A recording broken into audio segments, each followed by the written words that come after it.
Imagínase un mundo sin Google. No, en serio. Un mundo sin Google. Un mundo en que no pudieran reconocer en qué terreno será su cita ciegas de mañana. Un mundo en que no pudieran averiguar con un solo clic el PNB de Kazajstán. Un mundo en que si no se sienten bien, no pudieran sentarse ante la computadora y averiguar si solo necesitan tomar un par de aspirinas o si deben llamar a emergencias. Es increíble, ¿no? Hace solo 10 años Google no existía y 5 años antes de eso no había forma de buscar nada en la Internet. Eso planteaba un gran problema, porque ¿de qué servía una red mundial si no se podía navegar en ella e ir donde uno quisiera? Las empresas que se adentraron en el terreno de la búsqueda como Yahoo y Excite constituían algunos nombres importantes en la historia de la red. Pero aunque los hombres que comenzaron la creación del sistema eran algunas de las personas más brillantes en los anales de la historia americana de los negocios, al final no pudieron descifrar el código. Luego un par de chicos súper inteligentes con poco más de 20 años resolvieron el problema de la búsqueda. Les contaré cómo lo hicieron y cómo se convirtieron en multimillonarios. Soy John Heilemann y como periodista he cubierto la revolución de los buscadores desde el comienzo. La historia que quiero contarles es sobre las innovaciones de alta tecnología que sustentaron esa revolución y sobre el enorme trastorno económico que desencadenó. Es una historia emocionante, llena de gran ambición y creatividad, llena de oportunidades aprovechadas y otras perdidas, maniobras secretas y reuniones que nunca se han conocido hasta ahora.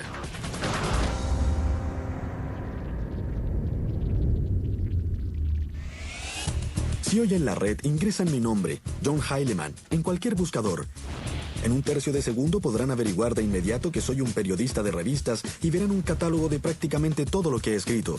Considerando que hay más de 150 millones de sitios web y miles de millones de páginas web, la tecnología que hace posible esa búsqueda súper precisa es casi un milagro. Un milagro que la mayoría de nosotros da totalmente por descontado. Olvidamos que hace solo unos 10 años la red se veía así. Página tras página de textos y largas listas de frases subrayadas. Encontrar lo que uno estaba buscando era casi imposible. No había forma de buscar nada.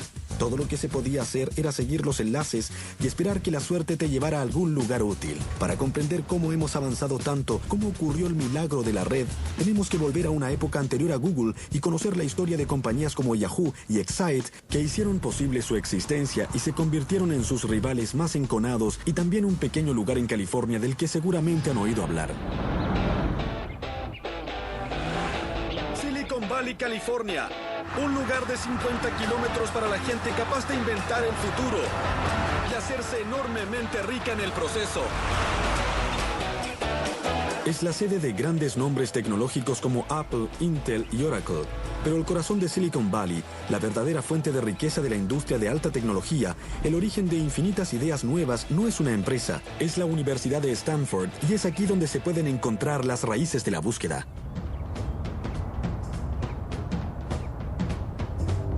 Tal vez piensen que les hablaré de algún laboratorio por aquí, con alumnos sobresalientes y un superprofesor que estaban inventando un nuevo chip mega rápido o una supercomputadora que conquistaría todo el valle en un segundo, lo que es cierto, pero eso no nos interesa.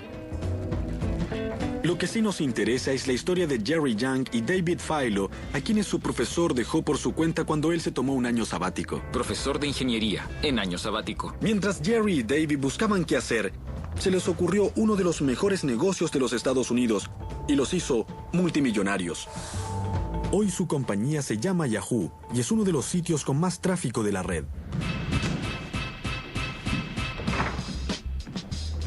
Todo comenzó cuando Jerry y David intentaron usar la Internet en forma solapada para ganar la liga de baloncesto Fantasía de Stanford.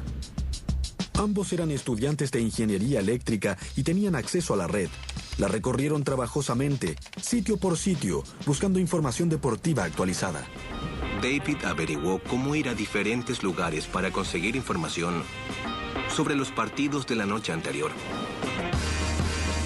Consiguió todo. Lo comprimió y trató de averiguar si debíamos cambiar jugadores e intercambiarlos o lo que fuera.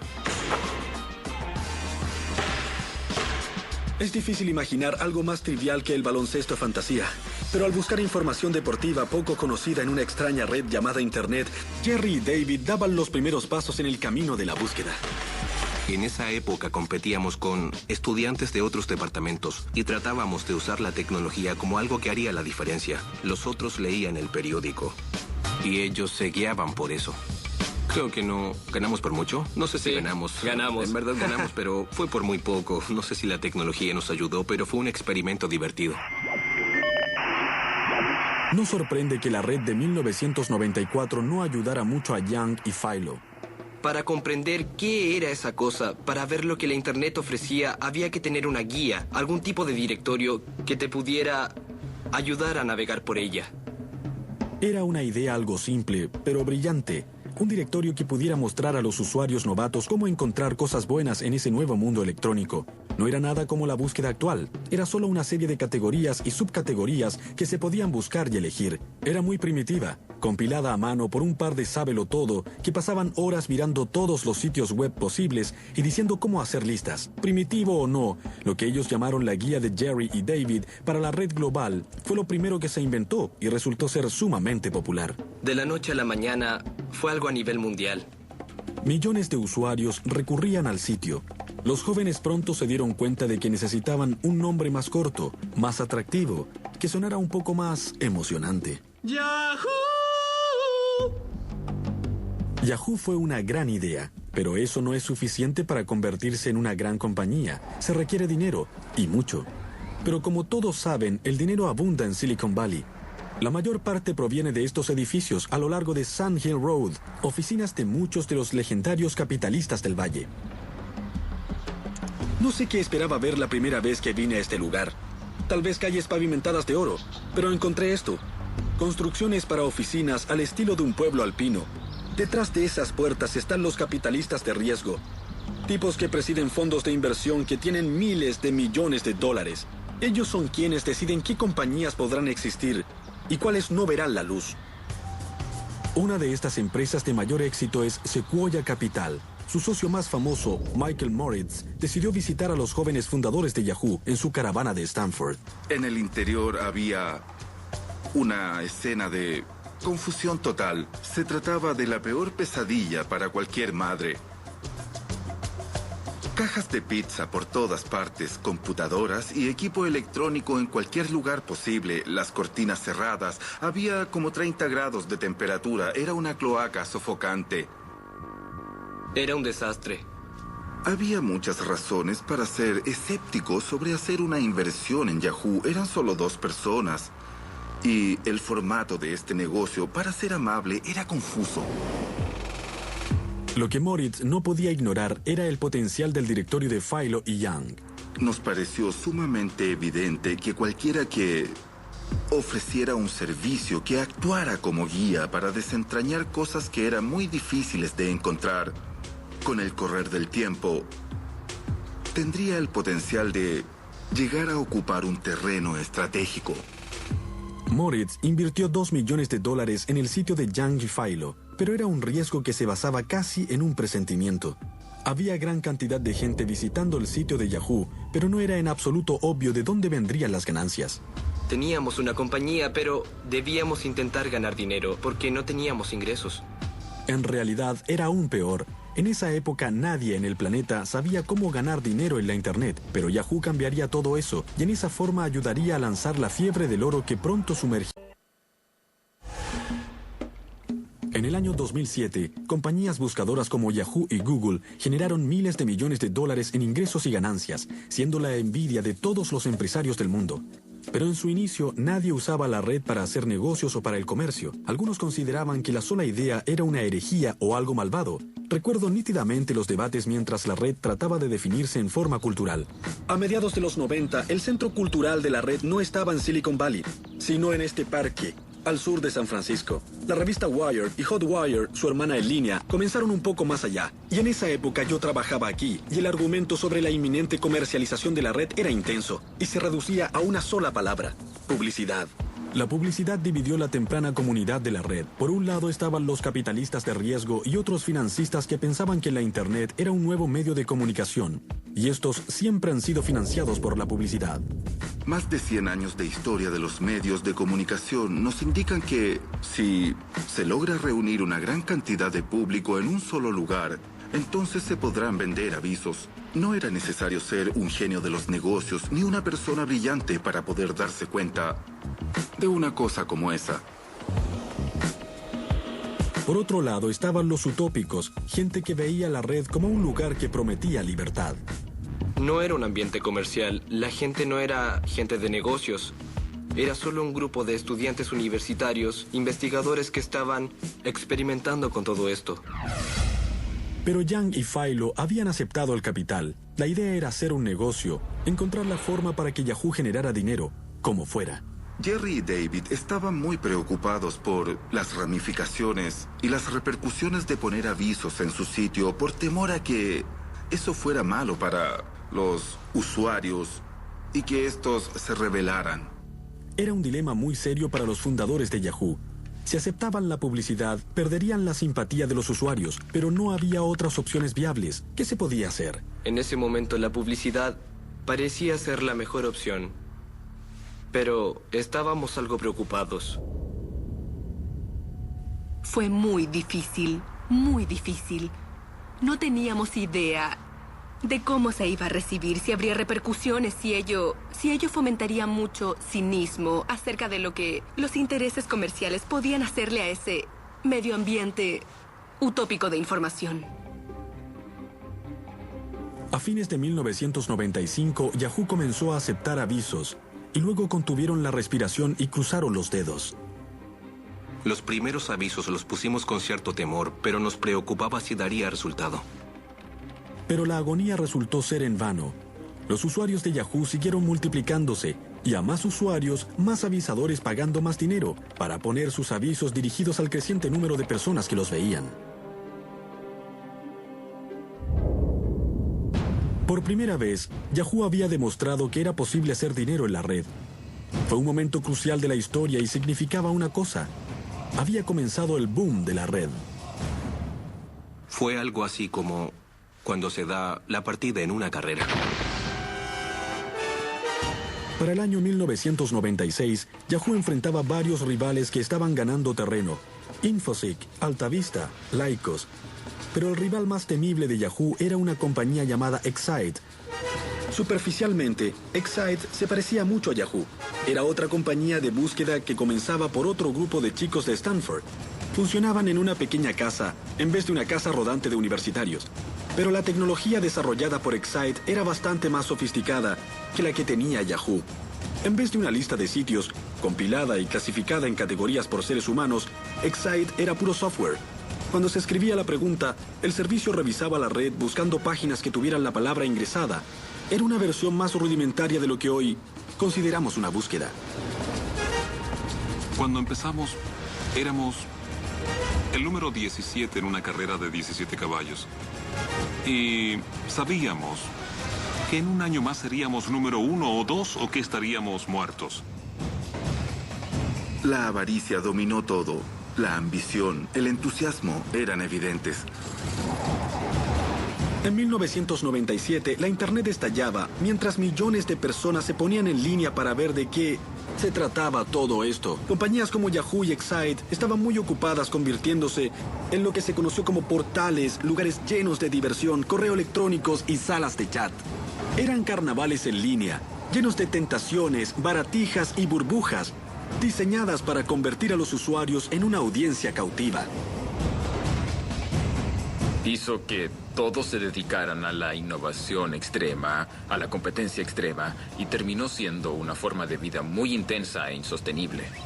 Era un golpe tras otro. Nosotros lanzábamos la personalización y Yahoo también lo hacía. Yahoo lanzaba el correo electrónico y nosotros también. Uso Yahoo para escribir un libro sobre chasquear los dedos. Los primeros años fueron un tanto confusos. Nadie sabía la dimensión que alcanzaría. ¡Muy bien!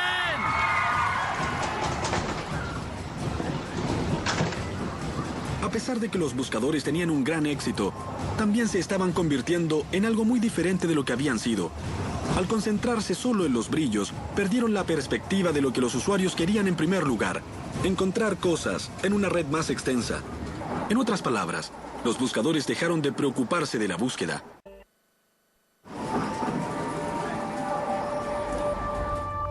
Silicon Valley, las calles de San Francisco y la zona de la bahía estaban llenos de jóvenes ambiciosos, buscando posibilidades en la red, enfrentando los problemas relativos a la red. ¿Cierto? No. En realidad, la mejor oportunidad estaba allá afuera, mirando a los buscadores directo a la cara, pero su propio éxito no les permitía verla. Para decirlo francamente, el problema era que cuando se trataba de buscar información importante en la red, Yahoo, Excite y el resto de las llamadas compañías buscadoras en verdad eran pésimas. Podías pasar todo el día ingresando diferentes combinaciones de palabras para encontrar lo que buscabas sin tener éxito. La mayoría de los resultados que conseguías eran enlaces a sitios que trataban de vender algo que no querías o que a menudo era basura. En resumen, el mundo estaba ávido de una forma de buscar en la red. Por supuesto, ello vino de la misma institución que ya había producido Yahoo y Excite, Stanford. Una vez más, el nombre de la compañía era otra tontería: Google. Un derivado de la palabra Google, un término matemático de 10 elevado a la centésima potencia, y una vez más, los fundadores eran un par de sábelotodo escasamente socializados, Larry Page y Sergey Brin. Se conocieron en la primavera de 1996, en una gira guiada por San Francisco para alumnos de posgrado de Stanford. Sergey guiaba la gira, un chico ruso-americano con una actitud afectada. Creo que tenía 19 años, lo que en verdad es muy joven para un estudiante de doctorado. Recuerdo que era bastante especial, una persona que contesta muy rápido y ve las cosas de cierta manera. Larry era uno de los estudiantes en la gira ese día. Venía del centro del país y era hijo de un académico. Su mayor logro había sido construir una impresora con piezas de Lego. Es una persona sencilla, callada. No es del tipo de persona que al conocerla dices, vaya, sino que dices, es un tipo buena gente. Fue el amable Larry el que tuvo la idea genial que convirtió la búsqueda en algo mágico y lanzó Google. Dadas las consecuencias de gran alcance de esa idea, tanto sociales, culturales y económicas, se podría pensar que es algo sumamente complejo, pero en realidad, básicamente es muy simple. Su idea comenzó con la noción de que la red era un continuo concurso de popularidad por sí misma, y que el número de veces que una página web era vinculada con otros sitios, esto podía medir la posible utilidad y relevancia. Page creía que un enlace de un sitio a otro era una especie de recomendación, y él y Brin construyeron el primer motor de búsqueda de Google basándose en esa idea, como lo indicaron en un artículo académico de 1998 que ahora es famoso, comillas. En esencia, Google interpreta un enlace de la página A a la página B, con un voto a la página A por la página B. Google evalúa la importancia de la página por los votos que recibe, cierre comillas. En otras palabras, cuando un sitio, por ejemplo, de Abraham Lincoln, ha sido enlazado 15 millones de veces, eso significa que muchísima gente lo ha encontrado útil. Otro sitio sobre Lincoln, que ha sido enlazado, digamos, 11 veces prácticamente, no ha impresionado a nadie. Page y Brin siguieron ese camino para construir su buscador, basándose en los enlaces para encontrar las páginas más importantes. La idea de Larry de contar los enlaces era sencilla, pero brillante. Sería la base del increíble éxito de Google, pero ¿lo comprendió Larry en ese momento? Claro que no. La primera persona en ver a Google en acción fue uno de los profesores de computación de los chicos, Héctor García Molina. Jugamos un momento en mi oficina viendo la cuenta de enlaces, de cuántas páginas se conectan con tu página. Enlaces interesantes. Miramos la portada de Stanford y la comparamos con otros departamentos, o con el MIT, o Berkeley, que son nuestros competidores. Y nos divertimos mucho viendo cuál de esas páginas era más importante que las otras porque era más requerida por el público. Cuando Larry y Sergey lanzaron Google en la red de Stanford, todos se dieron cuenta de que era algo especial. Era un motor de búsqueda que se ocupaba de buscar. Desde su oficina de estudiantes de posgrado, que se ve por primera vez en estas imágenes, Page y Brin lucharon por manejar la gran popularidad de su maravillosa innovación. Había tanto tráfico hacia Google que casi llevó a toda la red Internet de la Universidad de Stanford al colapso. Así que la administración de la universidad dijo, deben mudarse fuera del campus. Stanford ya no era de utilidad para Larry y Sergey. Era tiempo de dejar el campus y trasladarse a Silicon Valley a buscar dinero para convertir su idea en una compañía oficial. Así se unirían a los miles de aspirantes a empresarios en busca de fama y fortuna en la zona .com de Silicon Valley, aunque las probabilidades estaban en su contra.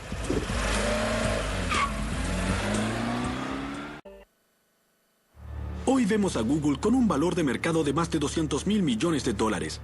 Su enorme sede en Silicon Valley y su influencia en los cambios culturales, y suponemos que los inversores deben haber golpeado a su puerta, en especial en la época de la burbuja.com, cuando algunas de las ideas más absurdas recibían mucho dinero. Pero en esa época, la reacción entre los hombres que tenían el dinero no era decir, sí, no hay problema, sino que era, oh, vamos. ¿Otro motor de búsqueda? Una de las pocas voces que disentían en este coro de dudas era la de Vinod Khosla, un capitalista de riesgo de gran éxito, gurú tecnológico y uno de los cofundadores de Sun Microsystems. Los conocí, me cayeron muy bien y les dije que quería trabajar con ellos de alguna forma, así que los presenté en Excite. Y dije, este es un excelente buscador con un enfoque mejor.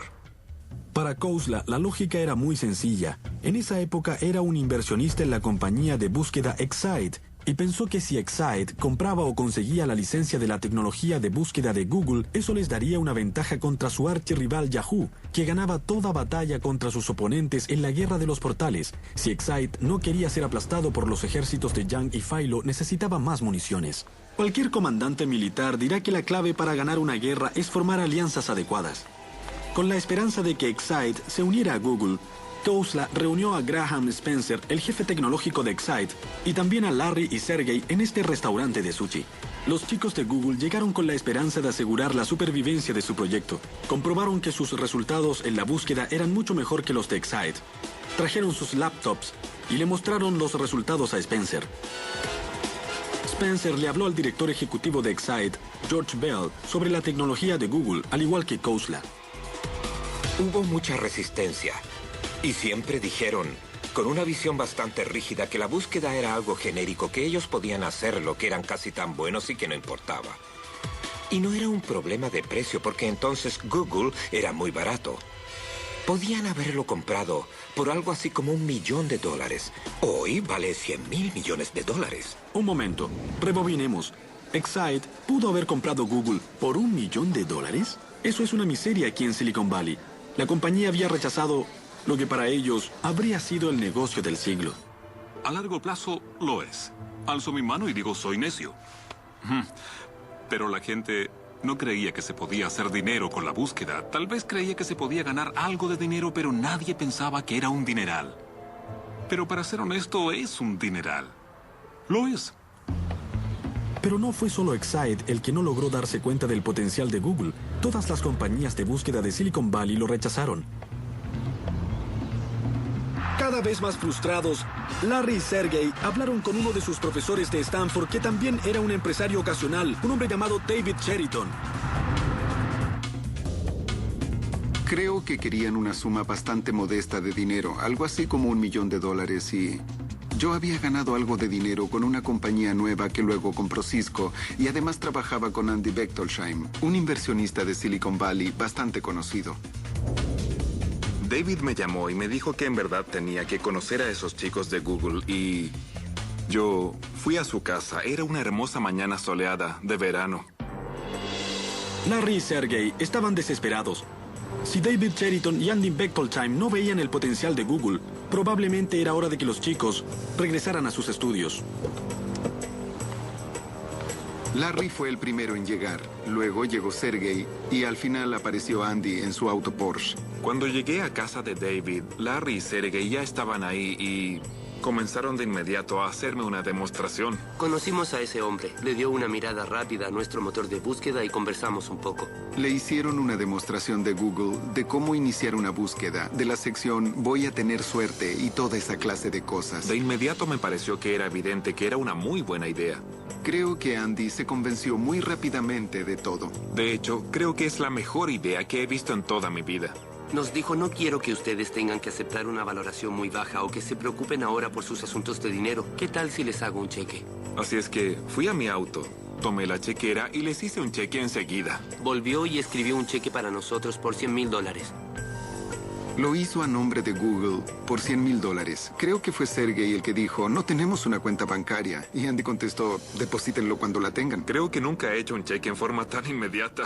Esa fue la única vez en mi vida. Piensen en ello. ¿Cuánta gente conocen que estaría dispuesta a hacer un cheque por $100,000 de esa forma a un par de estudiantes de posgrado? Incluso para Andy Bechtolsheim, que disponía de muchos millones de dólares. Todo el asunto parecía bastante loco, pero así funciona todo en Silicon Valley.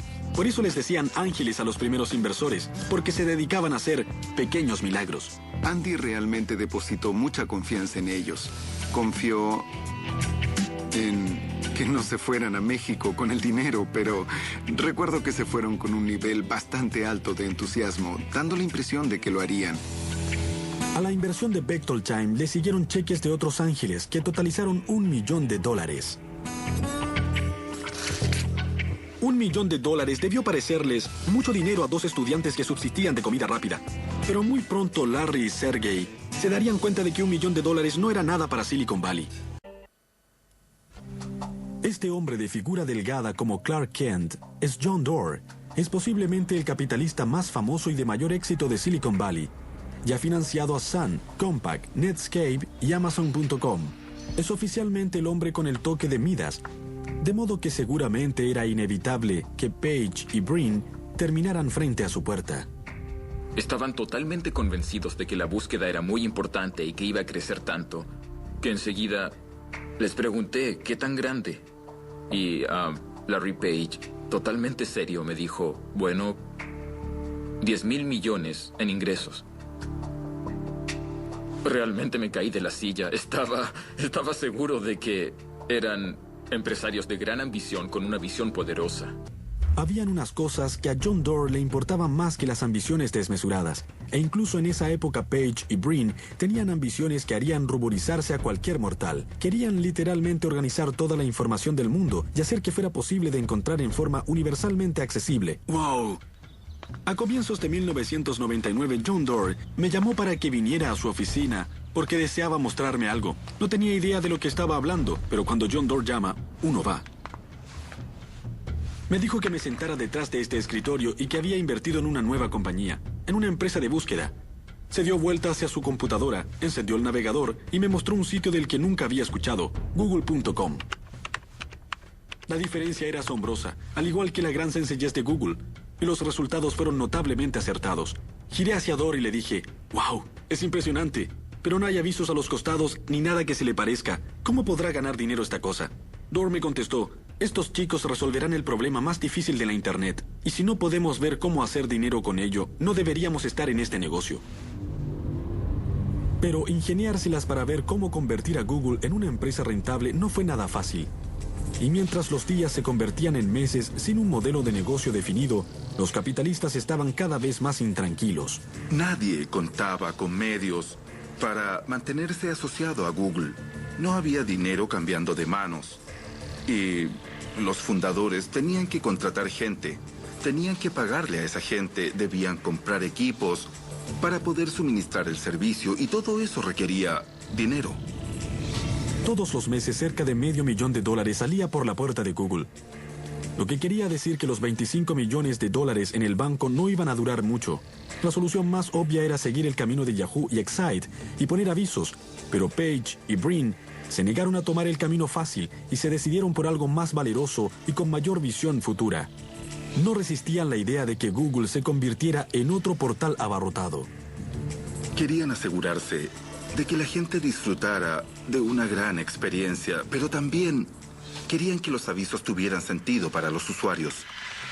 Page y Brin no estaban en contra de los avisos en sí mismo, pero querían que estuvieran más relacionados con la red. Pero no podían imaginar cómo hacerlo.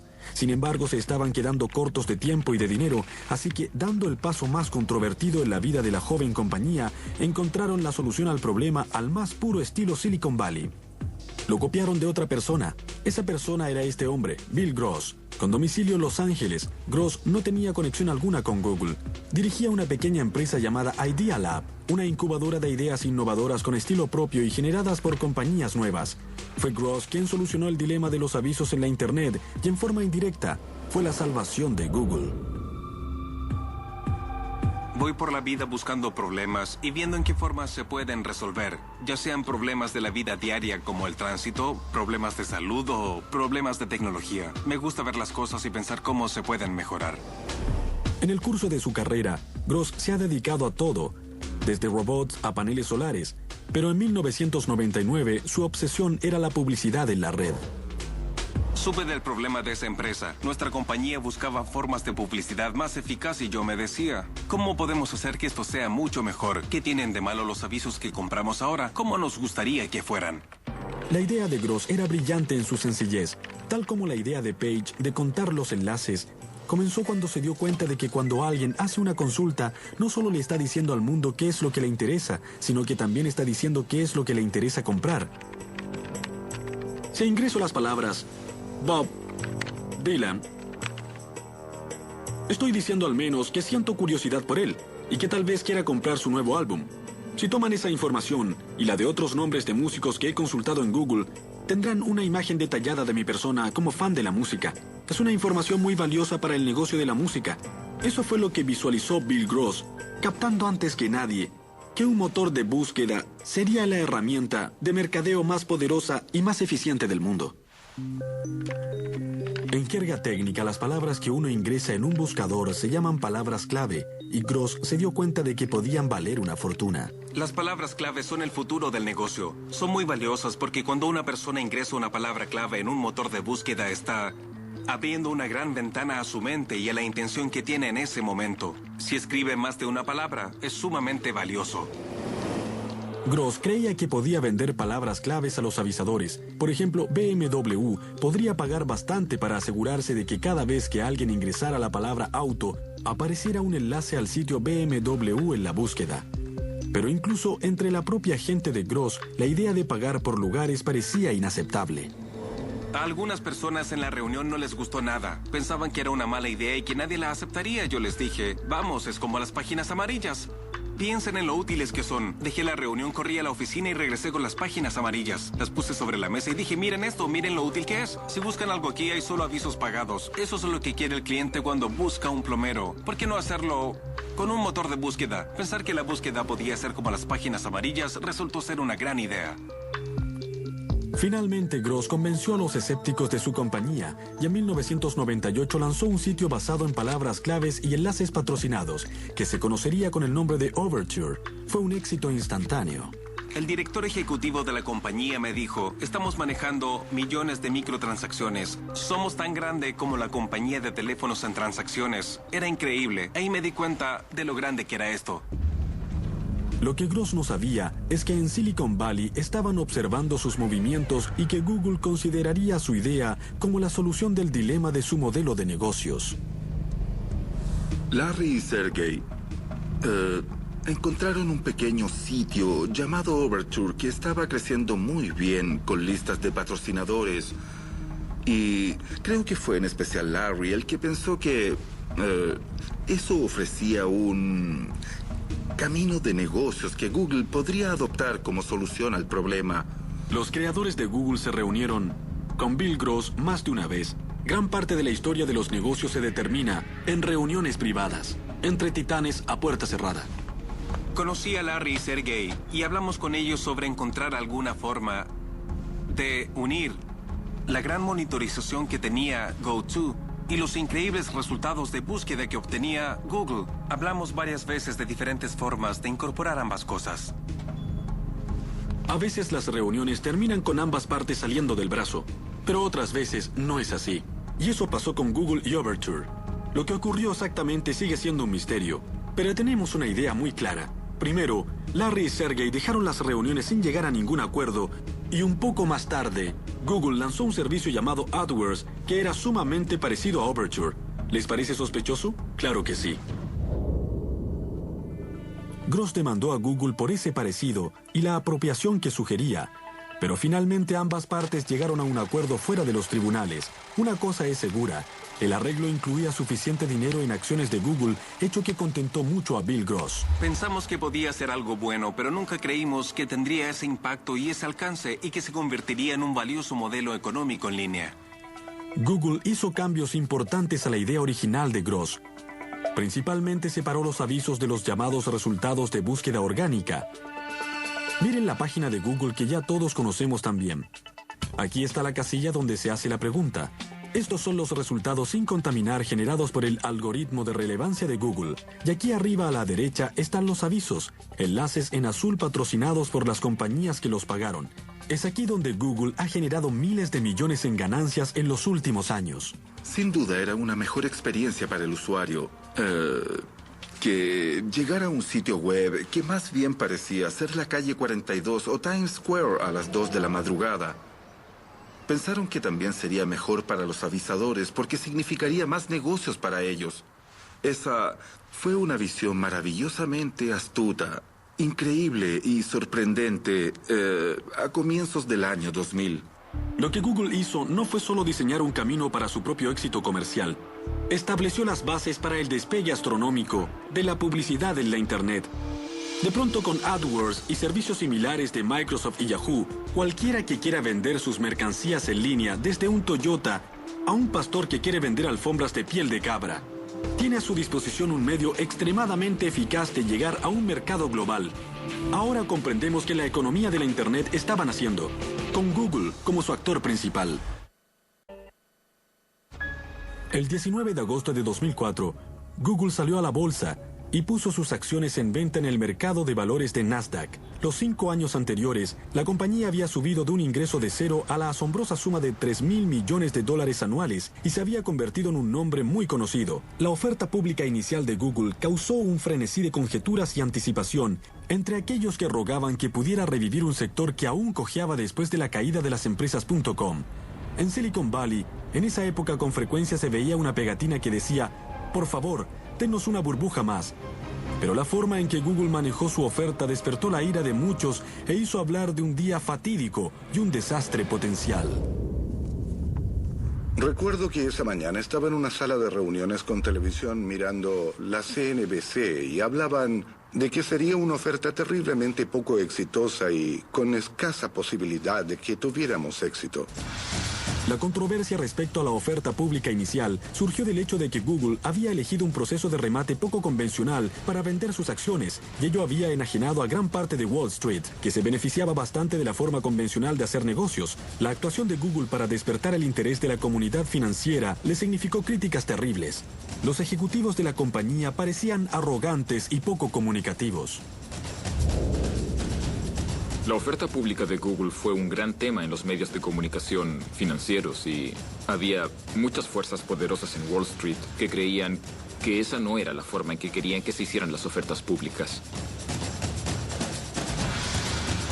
Los grandes de Wall Street estaban en esa sala de reuniones en la torre Nasdaq, en Times Square, así como John Doerr, Eric Schmidt, Larry Page y yo. Había mucha tensión, y lo único que la aflojó fue cuando Larry sentó su humanidad, que sería multimillonaria, en un plato de crema.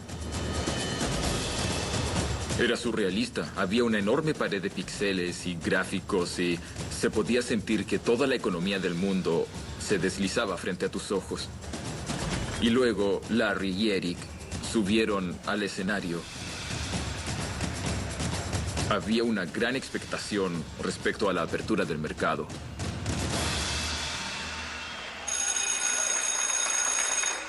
Y después comenzó.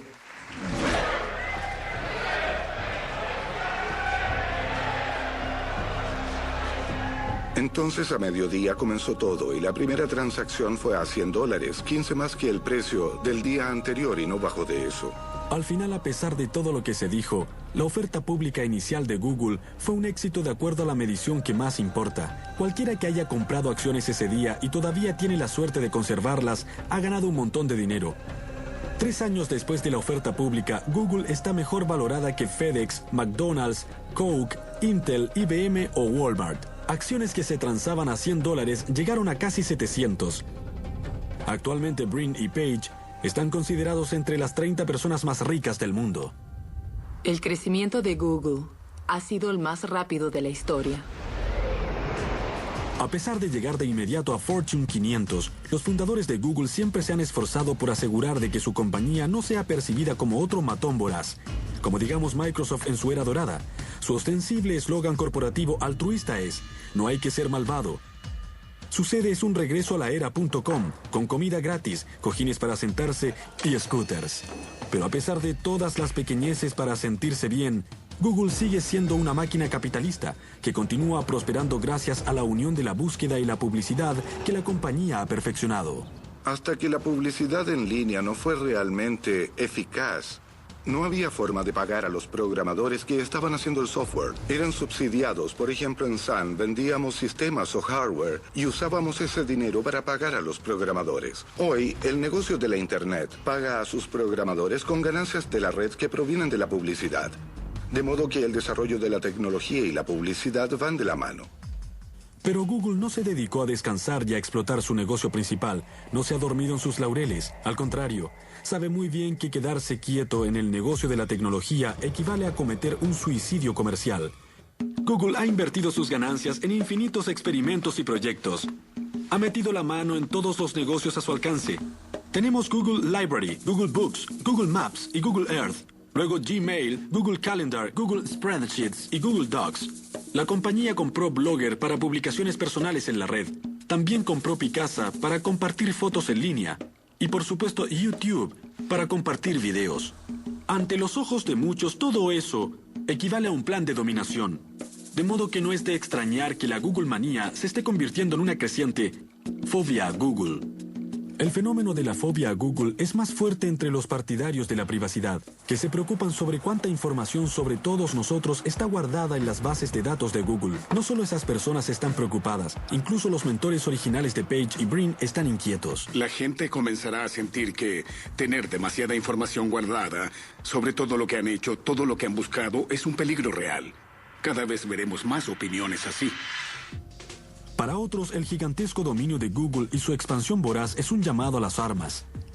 Aunque Excite se acabó hace tiempo, Yahoo ha mejorado su búsqueda y sus ofertas de publicidad. Microsoft, una compañía conocida por no rendirse jamás, por llegar tarde a la fiesta, pero siempre ser la última en irse, también se ha impuesto como misión derrocar a Google. En general, si hubiera una gran oportunidad en Internet o de software, Microsoft se daría cuenta rápidamente porque tiene mucha gente muy inteligente, grandes recursos y mucha fuerza. Más importante aún, a medida que Google ha extendido su alcance a tantos rincones del comercio, su lista de enemigos fuera del negocio de la tecnología se ha hecho más larga y más imponente. Desde Viacom y News Corporation, de Rupert Murdoch a las empresas editoras y muy pronto a toda la industria de telecomunicaciones. Las fuerzas que se acumulan contra Google harán que la compañía enfrente desafíos mucho más grandes de los que ha encarado hasta ahora. Para que Google continúe su crecimiento meteórico, Larry y Sergey y el resto de los Googlers tendrán que ser ágiles, innovadores e infinitamente creativos. La historia de la alta tecnología indica que las compañías, sin importar su grandeza, cometen errores muy graves. Y aunque a Google no le ha ocurrido, igualmente le sucederá. Google ha llegado lejos y lo ha hecho más rápido que ninguna otra compañía. Pero su batalla más grande y la prueba de su temple pronto vendrá.